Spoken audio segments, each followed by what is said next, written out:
combattantes de ces femmes qui ont perdu leur mari. Certaines associations les aident à retrouver le sourire. Mais quels sont les droits de ces veuves? Reportage de Francine Mokoko, récit Laure de Matos, Stéphane Dard. Il y a 6 mois, la vie de Marceline Mukandi bascule. Son mari malade décède. Sa belle famille s'empare alors des biens du défunt, et notamment de la ferme qui la faisait vivre, elle et ses 3 enfants, à Maluku, dans la périphérie de Kinshasa. Ils se retrouvent à la rue et atterrissent ici, dans cette paroisse évangélique Ndjili, dans l'est de la capitale. La famille de mon défunt mari ne vient même pas me voir, ni m'aider. Je me retrouve seule avec les enfants. Et pour le moment, ils n'étudient pas, car je n'ai pas les moyens de payer les frais de scolarité. Ce n'est pas facile du tout de prendre en charge les enfants. Ils doivent manger le matin, puis le soir, sans oublier les soins médicaux quand ils tombent malades. Marceline Mukandi, ses fils et sa grande fille sont logés gratuitement. C'est ce qui la sauve. Pour gagner sa vie, elle vend de la farine de maïs et de manioc juste devant l'église.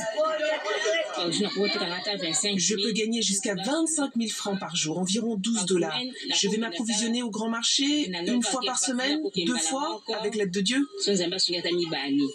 En RDC, la succession dépend du régime matrimonial adopté par le couple au moment des noces.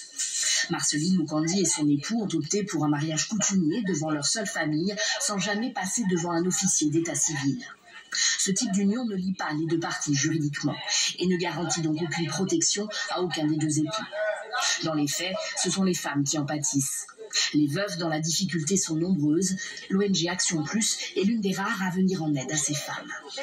Notre assistance consiste à donner les sourires aux mamans veuves. Parce qu'aujourd'hui, dans notre pays, je peux dire, lorsqu'une femme perd son mari, la femme en question, elle devient inutile, elle devient abandonnée. Donc rejetée à son propre sort.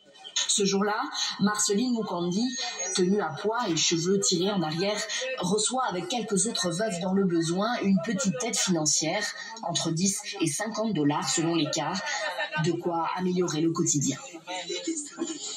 C'est une histoire que nous suivons depuis un